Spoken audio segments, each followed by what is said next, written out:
ओम अज्ञानतिमिरन्धस्य ज्ञानञ्जनशलाकया चक्षुरुन्मीलितं येन तस्मै श्रीगुरवे नमः। नमो ओम विष्णुपदाय कृष्णप्रेष्ठाय भूतले श्रीमते भक्तिवेदांत स्वामिनिति नामिने। नमस्ते सरस्वती देवे गौरवाणी प्रचारिणे निर्विशेष शून्यवादी पाश्चात्य देशतारिणे। जय श्री कृष्ण चैतन्य प्रभु नित्यानंदा श्री अद्वैत गदाधर शिवासदि गौर भक्त वृंदा।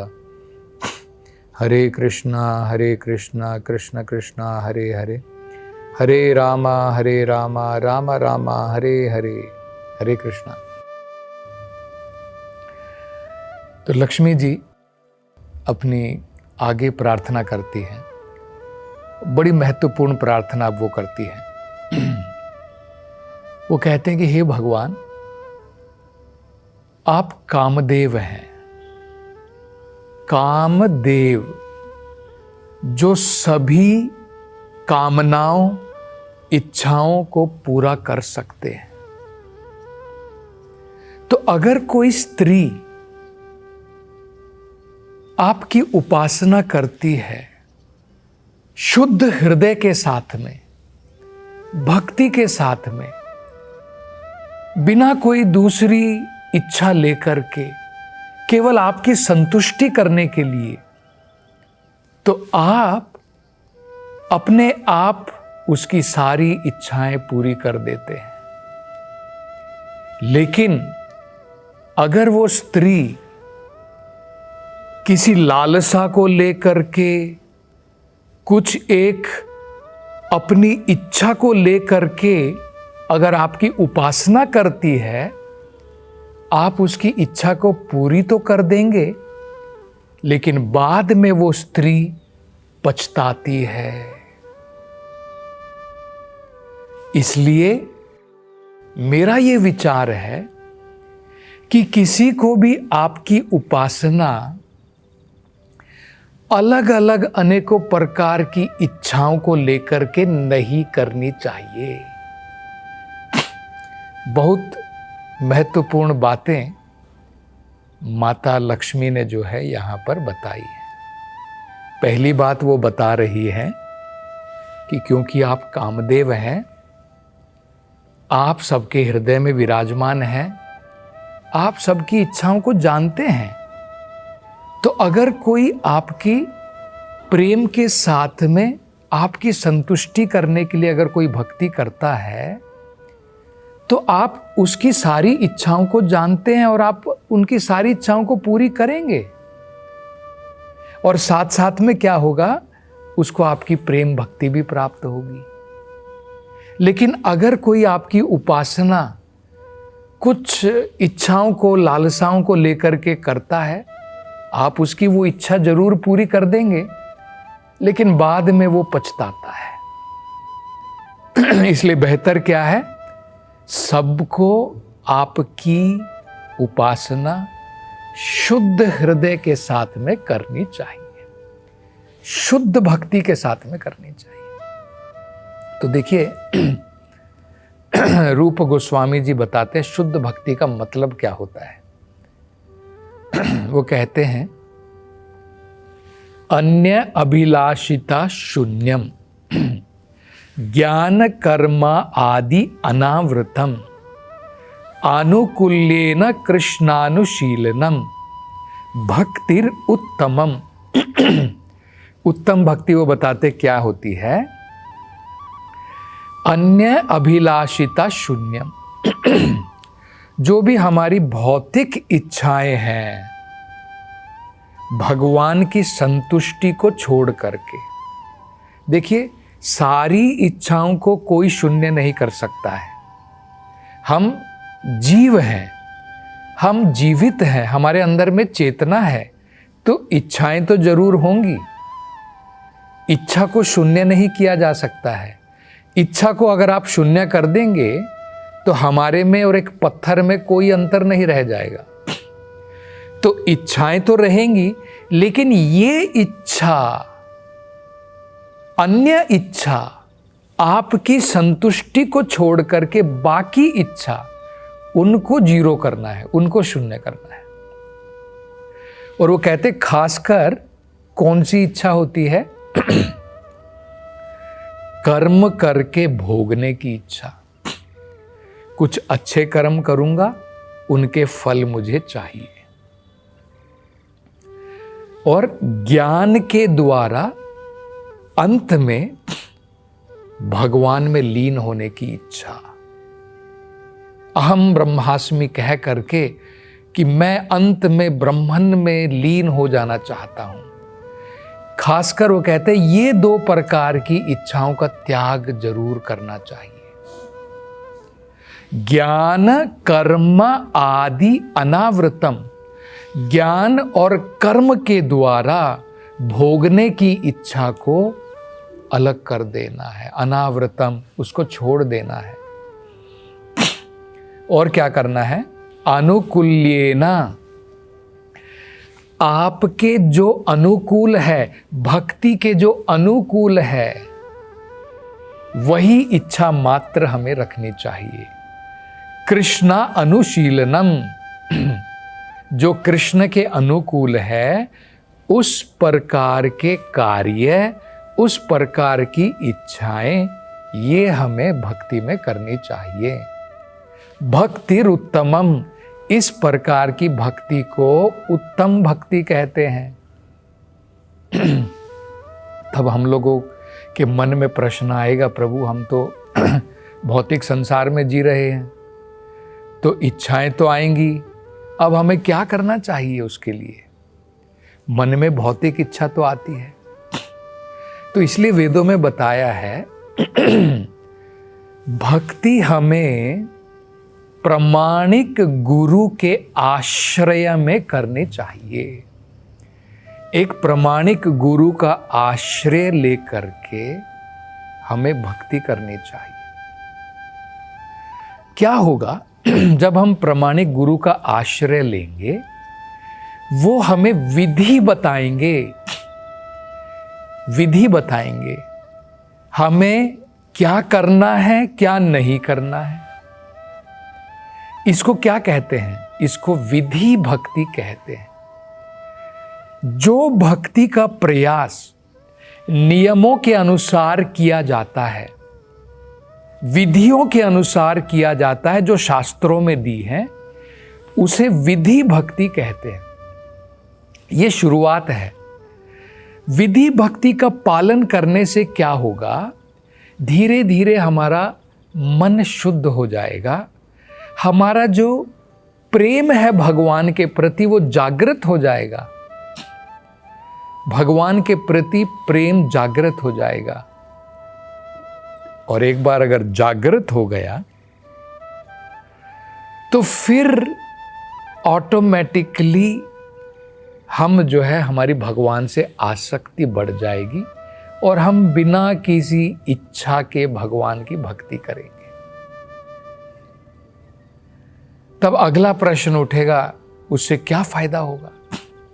ठीक है, आपने बता दिया कि कैसे हमें बिना इच्छाओं के भगवान की भक्ति कैसे करनी है। एक गुरु का आश्रय लेना है, उनकी बताई गई विधि नियमों के अनुसार अगर मैं भक्ति करूंगा तो धीरे धीरे आत्मा शुद्ध हो जाएगी, मन शुद्ध हो जाएगा। और फिर क्या होगा? फिर मैं भौतिक इच्छा नहीं करूंगा, राग भक्ति आ जाएगी। पहले विधि भक्ति, बाद में राग भक्ति। राग का मतलब होता है भगवान की तरफ एक प्रकार की रुचि जागृत हो जाती है, भक्ति में रुचि आ जाती है। पहले नियमों के अनुसार करते हैं, जैसे नियम में कहा जाता है भाई रोज तुम इतनी माला का जप करो, पहले नियम से करते हैं, बाद में टेस्ट आ जाता है, रुचि आ जाती है। तो उस समय में ऑटोमेटिकली भगवान का भक्त जो है भौतिक इच्छाओं को छोड़ देता है। तब प्रश्न ये उठेगा, ठीक है मैंने भौतिक इच्छाएं छोड़ दी, लेकिन अब मेरी जरूरतों को कौन पूरा करेगा? आप कह रहे हैं भगवान से मांगो मत कि भाई हे भगवान मुझे धन दे दे, दौलत दे दे, मेरे पास नहीं है। फिर कौन इच्छा को पूरी करेगा? कई बार हम लोग कहते हैं ना, अरे बिना मांगे तो माँ भी दूध नहीं देती है, तो मांगना तो पड़ेगा। हम लोग कई बार ऐसा सोचते हैं। लेकिन हमें ये ज्ञान नहीं है कि भगवान सबके हृदय में है। भगवान हमारी जरूरतों को जानता है।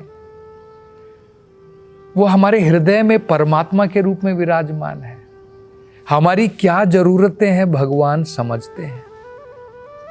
अगर भगवान जंगल में जानवरों को बिना, वो लोग तो प्रार्थना नहीं कर रहे हैं भगवान से, हे भगवान मुझे मेरी आज की हाथी रोज वहां पर प्रार्थना कर रहा है क्या जंगल में बैठ करके, आज मुझे 1 टन भोजन मुझे प्रदान कर दो।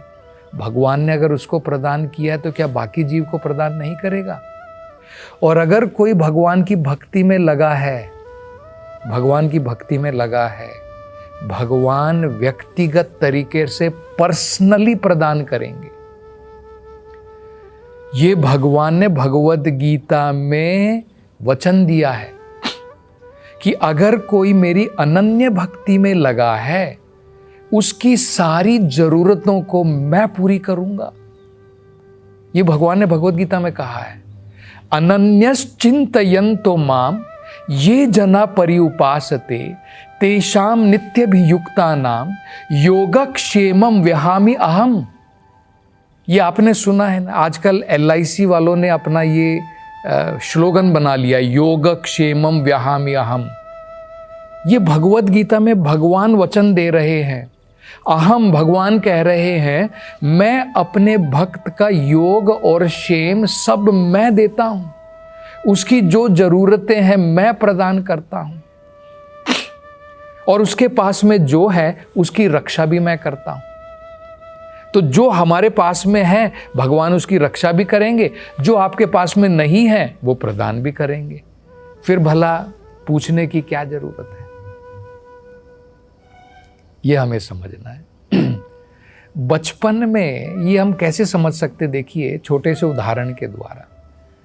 जब हम इमैच्योर होते हैं, मतलब बचपना है, तब हम लोग पिताजी से मांगते रहते, पिताजी ये दिलाओ, वो दिलाओ, ये दिलाओ, वो दिलाओ।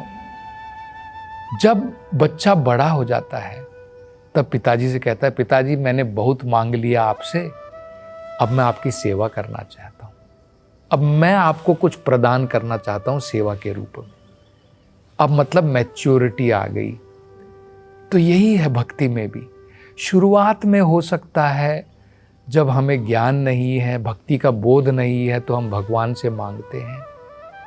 लेकिन जब कम से कम हमें समझ में आ जाए, जब हमारी भक्ति में प्रगति हो जाती है, तब हमें समझना चाहिए कि भगवान बिना मांगे स्वयं भगवान कह रहे हैं, मैं अपने भक्तों की जरूरतों को पूरा करूंगा। तो शुरुआत में क्या होता है, देखिए जब हमें भक्ति का ज्ञान नहीं है तो हम अलग अलग प्रकार से भगवान के पास में जाते हैं। ये भी भगवान ने भगवद गीता में बताया है।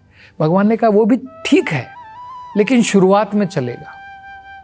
चतुर्विधा भजन्ते माम, भगवान कह रहे हैं कि जन जो है संसार के अंदर में 4 प्रकार के लोग 4 चीजों की आकांक्षा लेकर के मेरे पास में आते हैं। चतुर्विधा भजन्ते माम, 4 प्रकार के लोग मेरा भजन करते हैं, मेरी भक्ति करते हैं। कौन कौन है? आर्तो, आर्तो का मतलब है दुखी व्यक्ति, संसार में दुख भोग रहा है, कष्ट भोग रहा है, तब मेरे पास में आता है, हे भगवान मेरे दुख दूर कर दे। तो एक ये हो गया आर्तो। आर्तो का मतलब होता है दुखी व्यक्ति। अर्थार्थी, जिसे अर्थ चाहिए, जिसे भौतिक सुख समृद्धि चाहिए, वो भी मेरे पास में आता है। धन दौलत चाहिए, वो भी मेरी उपासना करता है। जिज्ञासु, तीसरा व्यक्ति जो होता है, ये क्या है, संसार कैसा है, कैसे चल रहा है, जिज्ञासा जो करता है, भगवान कौन है, मैं कौन हूं, इस प्रकार की जिज्ञासा करने वाला, वो भी भगवान की भक्ति करता है। और चौथा ज्ञानी च भरतर्षभा, और जिस व्यक्ति को आध्यात्मिक ज्ञान की प्राप्ति हो चुकी है, वो भी भगवान की भक्ति में लगा है।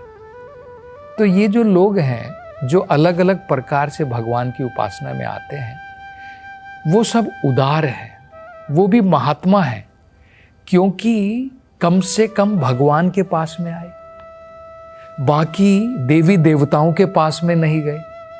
क्योंकि देवी देवताओं की उपासना भगवत गीता भगवान बताते हैं केवल जिनकी बुद्धि अल्प है, अल्प बुद्धि वाले लोग अन्य देवताओं की उपासना में लगे रहते हैं। और उनको अल्प बुद्धि वाला क्यों बताया गया है? भगवान क्यों कह रहे हैं अंतवंतु फलम तेषाम, जो फल उनको मिलेगा इन देवी देवताओं से उसका अंत हो जाता है, ये उनको पता नहीं है। तो भगवान की भक्ति में जो फल मिलता है वो परमानेंट होता है, इसलिए भगवान कहते हैं कि वो अल्प मेधशाम है, कम बुद्धि वाले लोग हैं।